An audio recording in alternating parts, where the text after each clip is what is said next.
Gadis muda ini karena ingin dapat $5.000. Melakukan surogesi. Walaupun sudah hamil 9 bulan. Tapi dia masih kerja di 2 tempat sehari. Pagi urusin babi. Sore kerja di warteg. Setiap saat harus menghadapi dengan pemilik galak. Dan cara terakhir untuk berubah semua adalah kerja di luar negeri. Tapi ke luar negeri butuh banyak uang. Dengan cepat sudah hari melahirkan. Dia dibawa ke ruangan kecil. Di samping ada air. Dan 1 handuk. Dia pertama kali lahiran jadi sakit hingga pingsan. Ketika dia bangun, melihat perut dia udah kempes. Dan saat ini seorang pria kasih tahu dia. Bayi dia sudah mati.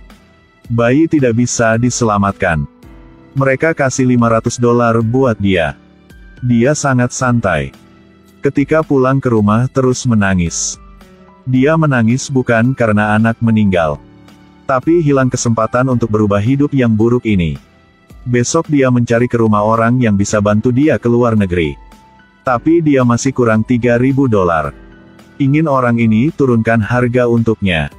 Ketika keluarga negeri akan bayar. Tapi orang ini tidak setuju lalu pergi. Dia langsung berlutut mohon padanya. Dan bilang dia sudah capek selama 19 tahun. Tapi pria ini tetap menolak. Setelah gadis ini karena ingin mendapatkan uang. Sudah curi barang di tempat jual babi. Dan jual keluar dengan harga lebih murah. Ketika pulang ke rumah dia melihat. Kamarnya berantakan. Semua uang dan paspor sudah hilang. Dia tahu pasti bibi dia yang ambil. Dia tidak mau anak ini ke luar negeri. Dan terus menjadi alat untuk menghasilkan uangnya. Tapi dia tidak berani minta balikin uang. Tidak menyangka hal yang buruk terus datang. Soal curi barang ketahuan sama pemiliknya. Dan soal jual barang ketahuan sama pemilik tempat jual babi juga. 2 kerjaan hilang dalam sehari.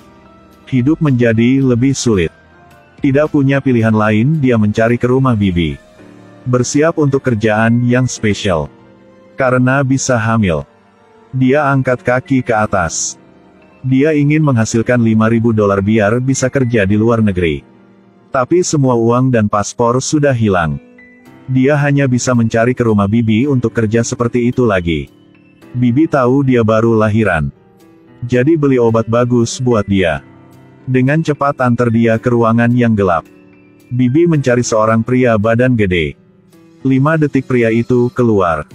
Tapi mulai sejak itu, tiap hari harus kerja. Dia terus minum obat bagus. Sampai dia hamil saja. Dalam waktu ini, dia sudah mengenal satu pria. Orang ini sangat lembut padanya. Membuat dia merasakan cinta. Suatu hari dia datang ke rumah pria itu untuk makan. Ternyata dia sudah punya keluarga. Dia jatuh ke dalam kebingungan. Bibi menemukan mereka jatuh cinta. Suruh gadis ini jangan ketemu pria itu lagi. Suatu hari ketika sedang di toilet dia merasa bahwa dia sudah hamil. Akhirnya juga dapat. Dia langsung kasih tahu bibi. Setelah dicek ternyata sudah hamil. Sekarang dia baru balikin paspor. Dia mencari seorang pria. Karena dia sering berhubungan dengan orang ini. Jadi dia berpikir ini adalah anak punya orang ini. Tapi malam itu, pria itu berkata, jangan kontak lagi, dia sudah punya keluarga. Gadis ini sangat sedih. Pria itu melihat sedih. Jadi kasih tahu dia. Sebenarnya anak pertama dia masih sehat. Tapi bibi dia ketika dia pingsan sudah bawa pergi. Lalu jual ke orang lain. Dan hanya kasih dia $500. Dia marah langsung cari bibi dia. Dia terus mengetuk padanya. Tapi bibi tidak peduli pada dia. Dia hanya bisa diam dan menangis. Tidak menyangka hari kedua bibi mencari dia. Tanya dia siapa yang kasih tahu soal itu. Dia sudah hamil 10 bulan. Dan bayi mati. Bibi hanya kasih $500 buat dia. Sebenarnya anak dia masih sehat. Tapi sudah jual ke luar negeri. Ketika dia tahu kebenaran. Langsung cari obat pil aborsi. Satu hari bibi mencari dia. Dan bersikap seperti peduli padanya. Apakah Anda berpikir orang ini sudah berubah? Tapi dia ingin tahu siapa yang kasih tahu kepada gadis ini. Jika dia jawab, dia akan dapat $5.000. Dia tidak mau omong. Tapi berpikir ke hidup baru di luar negeri. Dan sifat pria itu kepada dia. Akhirnya di bawah pesona uang dia sudah kasih tahu. Setelah itu, Bibi kasih uang $5.000. Sekarang dia berjalan di jalan tanpa nyawa. Karena dia berhasil keluar dari kehidupan yang buruk ini. Mencari ke tempat yang dia inginkan selama ini. Suatu hari dia datang untuk pamit sama pria itu. Kedua duduk di kursi, tidak ada yang omong apa. Sekarang gadis ke toilet. Ketika dia balik, melihat dia sedang dipukul. Pasti Bibi yang mencarinya. Dia berbalik dan pergi. Mencari ke rumah orang perantara. Setelah melihat uang sudah cukup.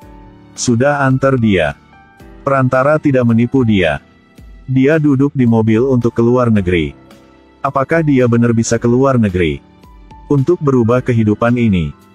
Tidak ada yang tahu di sana adalah surga atau neraka. Detail filmnya sangat bagus. Mencerminkan masyarakat gelap. Dan harapan untuk keluar dari kesengsaraan itu.